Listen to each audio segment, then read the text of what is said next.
Hello and welcome back to my channel cook with खुशबू।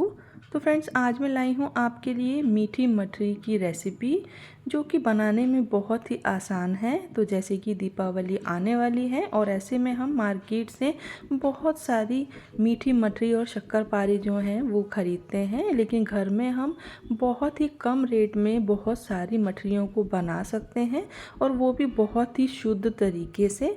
बाज़ार की मिलावटी मठरी और मिठाइयों से बचें और बहुत ही आसान तरीके से घर में ही इसको बना लें। तो सबसे पहले मैंने 200 ग्राम्स मैदा लिया है।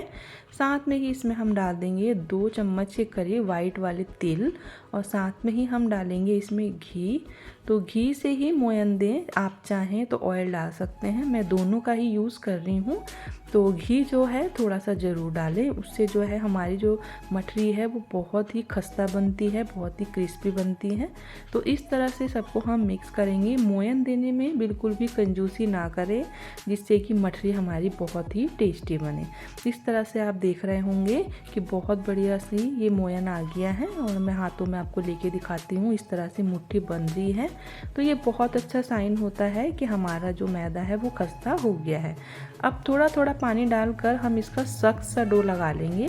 तो इस चीज़ का ध्यान रखें कि जो हमें मठरियों का डो लगाना है वो सख्त लगाना है, एकदम सॉफ्ट नहीं लगाना है। तो बहुत ही बढ़िया सी ये मठरियाँ हमारी बनकर रेडी हो जाएंगी, और आप 1 महीना तक इसको रख के आराम से इंजॉय कर सकते हैं। तो ये बहुत अच्छा सा मैदा हमने लगा लिया है। 15 से 20 मिनट रेस्ट के बाद अब हम इसकी मठरी बनाना शुरू करेंगे। तो आटा लगाते वक्त इस चीज़ का ध्यान रखें कि हमें सिर्फ इसको जोड़ना है। जैसे हम पूरी बनाते हैं इस तरह से हमें इसको गूँथना बिल्कुल भी नहीं है।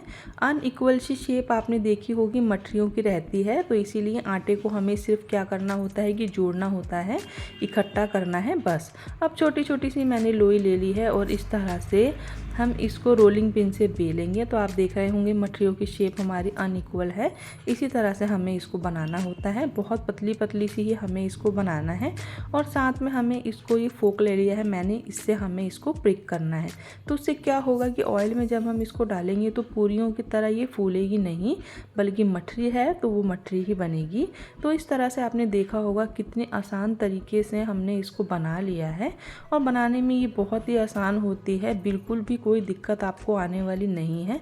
तो सेकंड भी मैंने इसी तरह से बनाई है। छोटा सा मैंने डो ले लिया है और साथ में उसको मैंने बेल लिया है। और अब हम क्या करेंगे, रोलिंग पिन से इसको बेलने के बाद फोक लेंगे, और फोक से हम इस तरह से इसको प्रिक कर देंगे। तो इस तरह से आप 200 से 250 ग्राम मैदा में बहुत सारी मठरियों को बना सकते हैं।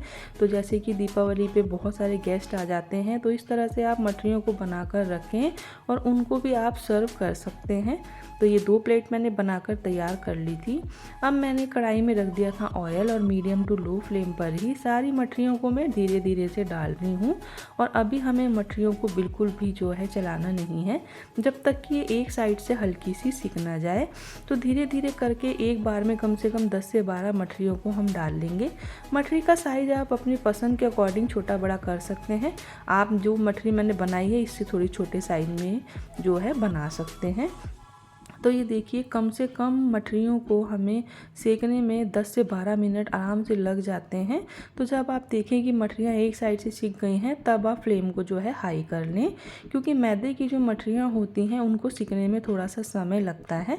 तो इस तरह से आप देखेंगे कि बहुत बढ़िया सी मठरी फ्राई हो गई है, और अब मैं इनको निकाल लेती हूँ। तो कभी भी आपको दूसरे राउंड की मठरी जब डालनी हो, तब आप गैस की फ्लेम को ऑफ कर दें, जिससे कि ज़्यादा तेज़ गर्म ऑयल में जब सेकंड राउंड की मठरी आप डालेंगे तो वो जले बिल्कुल भी नहीं, बहुत बढ़िया सी वो भी फ्राई हो जाएं। इस ट्रिक को आप हमेशा याद रखें। तो बहुत ही बढ़िया सी ये सारी मठरियाँ बनाकर हमने फ्राई कर ली हैं, और आपने देखा होगा कि कितनी अच्छी सी बिना किसी मिलावट के बहुत ही शुद्ध तरीके से हमने कितनी सारी मठरियों को बनाकर तैयार कर लिया है, एक थाली भरकर 200 ग्राम से 250 ग्राम मैदा में।